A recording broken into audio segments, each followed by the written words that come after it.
नमस्कार, आपका मेरे चैनल में स्वागत है। आज मैं आपको पाप मोचनी एकादशी की कथा सुनाने जा रही हूँ।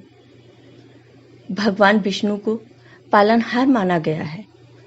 उनकी पूजा और व्रत करने से सुख समृद्धि आती है। मनुष्य का जीवन सुख से भर जाता है। भगवान विष्णु की पूजा को हर महीने 2 एकादशी आती हैं। एकादशी का व्रत महत्वपूर्ण स्थान रखता है। प्रत्येक वर्ष 24 एकादशियां होती हैं। जब अधिक मास या मलमास आता है तब इनकी संख्या बढ़कर 26 हो जाती है। पौराणिक ग्रंथों में कहा गया है कि संसार में उत्पन्न होने वाला कोई भी ऐसा मनुष्य नहीं है जिससे जाने अनजाने पाप नहीं हुआ हो। पाप एक प्रकार की गलती है जिसके लिए हमें दंड भोगना होता है। ईश्वरीय विधान के अनुसार पाप के दंड से बचा जा सकता है अगर पाप मोचनी एकादशी का व्रत रखें।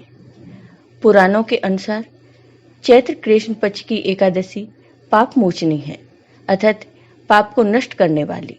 स्वयं भगवान श्री कृष्ण ने अर्जुन को पाप मोचनी एकादशी के बारे में बताया और पाप मोचनी एकादशी के महत्व को बताया। भगवान श्री कृष्ण ने पाप मोचनी से जुड़ी एक कथा अर्जुन को सुनाई। कथा के अनुसार भगवान श्री कृष्ण अर्जुन से कहते हैं, अयोध्या में राजा मानधाता राज्य करते थे। राजा मानधाता एक बार लोमस ऋषि के आश्रम गए और राजा मानधाता ने लोमस ऋषि से पूछा कि प्रभु, यह बताएं कि मनुष्य जो जाने अनजाने पाप कर्म करता है उससे कैसे मुक्त हो सकता है। राजा मानधाता के इस प्रश्न के जवाब में लोमस ऋषि ने राजा को एक कहानी सुनाई कि चैत्ररथ नामक सुंदर वन में च्यवन ऋषि के पुत्र मेधावी ऋषि तपस्या में लीन थे। इस वन में एक दिन मंजुघोषा नामक अप्सरा की नजर ऋषि पर पड़ी तो वह उन पर मोहित हो गई और उन्हें अपनी ओर आकर्षित करने हेतु यत्न करने लगे। कामदेव भी उस समय उधर से गुजर रहे थे कि उनकी नजर अप्सरा पर गई और वह उसकी मनोभावना को समझते हुए उसकी सहायता करने लगे। अप्सरा अपने यत्न में सफल हुई और ऋषि काम पीड़ित हो गए। कामदेव के कारण ऋषि काम के वश में होकर शिव की तपस्या का व्रत भूल गए और अप्सरा के साथ रमण करने लगे। मंजुघोषा के प्रेम में वे पूरी तरह वशीभूत हो गए और कई वर्षों के बाद जब उनकी चेतना जागी तो उन्हें एहसास हुआ कि वह शिव की तपस्या से विरत हो चुके हैं। उनको बहुत पश्चाताप हुआ। उनका हृदय दुख से भर गया। वे सोचने लगे, मुझसे ये पाप कैसे हो गया। उन्हें तब उस अप्सरा पर बहुत क्रोध आया और तपस्या भंग करने का दोषी जानकर ऋषि ने अप्सरा को श्राप दे दिया कि तुम पिशाचिनी बन जाओ। श्राप से दुखी होकर वह ऋषि के पैरों में गिर पड़ी और बोली, मैंने तो आपसे सच्चा प्रेम किया, मेरा कोई दोष नहीं, फिर भी मैं आपसे विनती करती हूँ, आप मुझे इस श्राप से मुक्त करें। इस तरह अप्सरा श्राप से मुक्ति के लिए अनुनय करने लगी।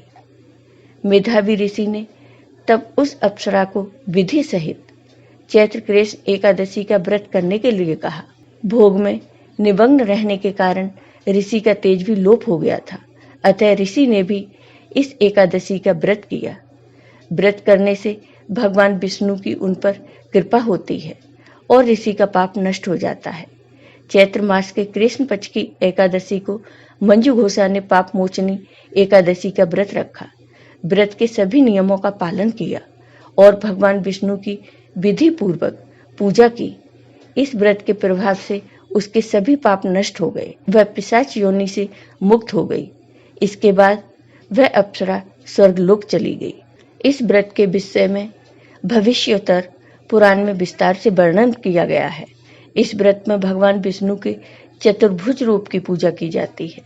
पाप मोचनी एकादशी के बारे में शास्त्रों में बताया गया है कि इस व्रत को करने से ग्रहों के अशुभ प्रभाव को दूर किया जा सकता है।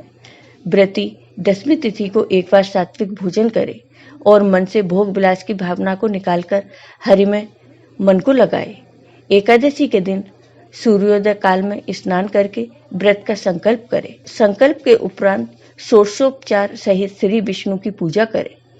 पूजा के पश्चात भगवान के समक्ष बैठकर भगवत कथा का पाठ अथवा श्रवण करें। एकादशी तिथि को जागरण करने से कई गुना पुण्य मिलता है, अतः रात्र में भी निराहार रहकर भजन कीर्तन करते हुए जागरण करें। द्वादशी के दिन प्रातः स्नान करके भगवान विष्णु की पूजा करें, फिर ब्राह्मणों को भोजन करवाकर दक्षिणा सहित विदा करें। इसके पश्चात स्वयं भोजन करें। आपको ये वीडियो पसंद आया हो तो लाइक कीजिए, शेयर कीजिए और मेरे चैनल को सब्सक्राइब कीजिए।